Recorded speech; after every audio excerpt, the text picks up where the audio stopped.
what a great thing to do on a Sunday morning is to find one of my best friends in the world, Robert Fleischer, visiting me. He took his mask off. Boy, I'm amazed. But, you know, we're following all the guidelines, distancing, and also he's putting his mask on everywhere, including in my house. He doesn't want to sit in a closed space and breathe the air because it's safe if you are my age. All right, now we go to Bob's car. We're out here. Now, Robert lives in a special place called Coconut Grove, but he spent so many years in New York at Carnegie Hall as an usher while he was a starving artist, but he looks like he's starving now. I think you're too thin. All right, now this is the painting that Robert did, which is, it's called, what, the Tugboat? Is that what you call it? It's called We're All in This Tugboat Together. We're all in this tugboat together. And Robert has taken the liberty of putting me in there, and I demand a royalty. And Ozzy, your bird. Oh yeah, the bird. Where's Ozzy? Ozzy's on here. Where? Point him out. Where is she? Oh, whoa, yeah, there she is. Hey. Yeah, that's right. And you have your dog, Mary. Nobody calls their dog Mary. That's like a my dog Sex. I used to have that, you know. The painting might look better in the shade. Okay, now, that is the most wonderful here. Let's go in the shade so we can get a... First of all, this is the first time this thing's been out in the sun. Yes. And we are in Florida, so it's okay. Oh, that's a great... What a wonderful talent you have. And who's that woman over there? Who's that? She is she was in Africa. My friend who is a painter, Jenny Curry, took a trip to Africa and was in this village, and there were these musicians, and she took some pictures, and I kind of took this drummer lady out of the mix and put her into the boat, similar to what I did with you. And the building engineer where I live, I gave a guitar to. I said, Ernest, can you sit down here? And I did a preliminary drawing and put him in the boat, along with you and Ozzy, your bird, and the drummer lady.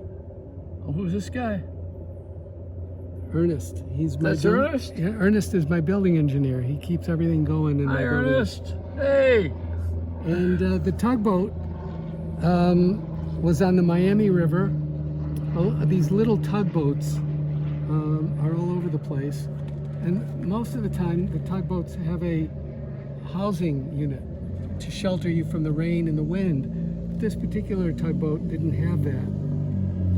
And of course, tugboats don't have a mast or sails or party lights. So I decided to give it a little more of a pyramid shape, and the number 3 is always good. So this is a little 20 by 30 watercolor. Is this for sale? Yes, it is. Wow. Do you set the price, or does people just say what they think it's worth? Well, the people who buy the work actually set the price, and then you have to maintain that for the people that have purchased your work. You have to protect their interests by not trying to go below that.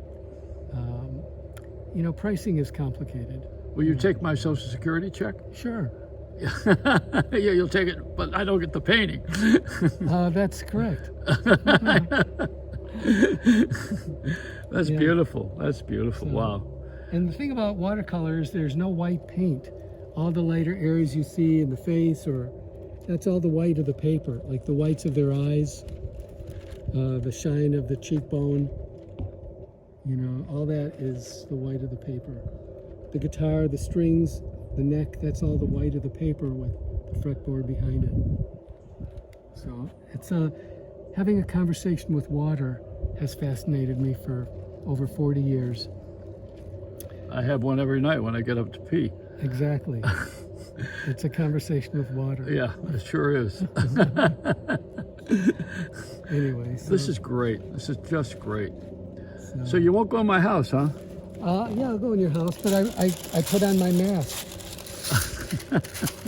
Because why, are you afraid someone will recognize you? No, COVID don't care. Yeah. So tell us about that thing with the COVID, with the first responders and the Mount Sinai. It's You don't have that with you, do you? no, I don't. Because I know you're not selling these out of the back of your truck. No. I just brought this one painting with me today. Yeah. It's called nurseheroes.org. If you go to nurseheroes.org, it's a fundraiser to help nurses all over the country, and they just put on a huge concert, of virtual concert, with Gloria Estefan, Stevie Wonder. I mean, I can't even think of the list was 20 or 30 performers long. They had Oprah Winfrey was presenting. There was Katy Perry. A lot of the A-list people were involved in this thing. And what they're doing is a art contest for drawing, painting, poetry, and photography. And you can submit your work if you go to nurseheroes.org and click on the art contest. And every month is a new contest. And I have a painting that's up in the virtual gallery for paintings, a painting I did called The Hug, and it's a watercolor. I just submitted a pencil drawing of the director of ICU at Sinai Hospital, Dr. Mark Chetta, and 2 ICU nurses without their masks, because that's already been done. And I haven't heard yet back, but I think the concert took a lot of their time. What are you thinking about the vaccine? I'm excited about it. I think Are you going to take it? I probably will. I mean, Are you going to wait? I have to wait because first responders are going to get it first, Yeah, but you know the nurses. Yeah, they have to. No, this has been Dr. Fauci and all the infectious disease experts have said that this has been carefully done. One of the infectious disease docs were saying that the label that was given to it, warp speed, has festered a lot of mistrust because people think that it was done so fast that it's going to have side effects and it won't be safe. The Black Americans have been lied to with experiments in the past, in the Tuskegee thing where they were given syphilis in the 30s and then not treated for it, and it was misrepresented to them, so that this community does not trust mandatory vaccines, and I don't blame them. So there's a lot of mistrust, but I think that eventually it's going to have to, by the time the first responders, the firemen, the police, the EMS people, docs, nurses, by the time they all take it, and of course the nursing homes, there'll be enough of a track record for people to learn to trust it, because the people I know who have had COVID-19 say that it's like hot tar in your lungs. And the side effects, with Dr. Chetta, director of ICU, he's a pulmonologist, was telling me anecdotal stories about the side effects. You haven't heard too much on the news yet about, because they're just realizing that every person has a different level of side effect results to this, whether it's brain fog. Dr. Chetta says the lining of the lungs get inflamed, and that causes chronic fatigue for an unknown period of time. Somebody I know who was ventilated for 28 days, survived, was working out, he's in his 60s, and was getting his strength back. His liver shut down due to scar tissue related to COVID. So now he's fighting for his life months and months after, testing negative for COVID, after he recovered. He needs a liver transplant, and because the ducts closed up on him due to the scar tissue. So they're just now figuring out that there's these side effects are what people have to be most concerned with, because the survival rate has improved. They know how to treat it a little better, so not as many people are dying, even though we're up to 270,000. And what is it? No, December 7th? December 6th. So today's December 6th, and today's the anniversary of Maestro David Randolph calling me up on stage at Carnegie Hall. Well, who was he? He was a maestro at Carnegie Hall. Never heard of him. A good friend of yours and mine. Conducted at Carnegie Hall. And he's in the Guinness Book of Records, having conducted the St. Cecilia Chorus and Orchestra. He conducted the Handel's Messiah more times than anybody in history, 175 times. More times. And you know, the other thing about him, he's Jewish. And I said, what about it, all the lyrics and everything? He says, lyrics are not the music is the music. Yeah, He said the lyrics are inconsequential, just like it is with the national anthem. He said, if you heard the music, he said, what makes it work is the patriotism, and patriotism is the lyrics. Right.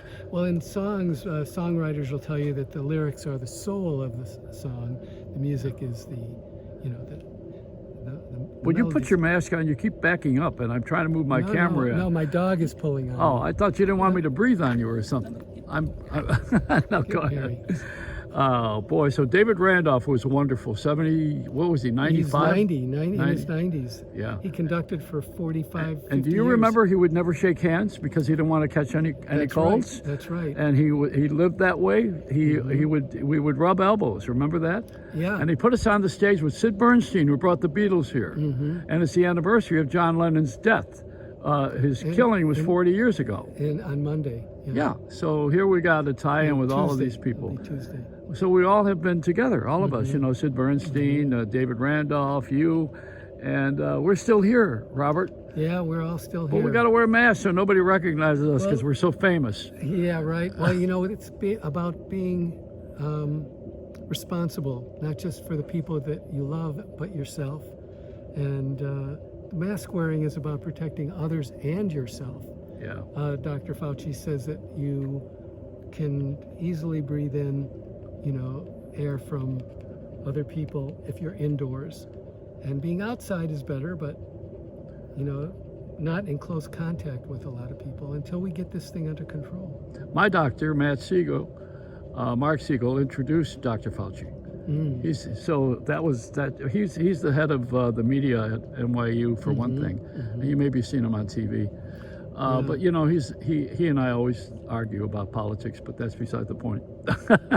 I want to tell you, did you hear how I want to bring everybody together, my common unity community, and what I think could happen with Trump and Biden, and how all of this could be melted together where everybody practices forgiveness? Did you ever hear that? No, I haven't. Well, I think Trump ought to pardon all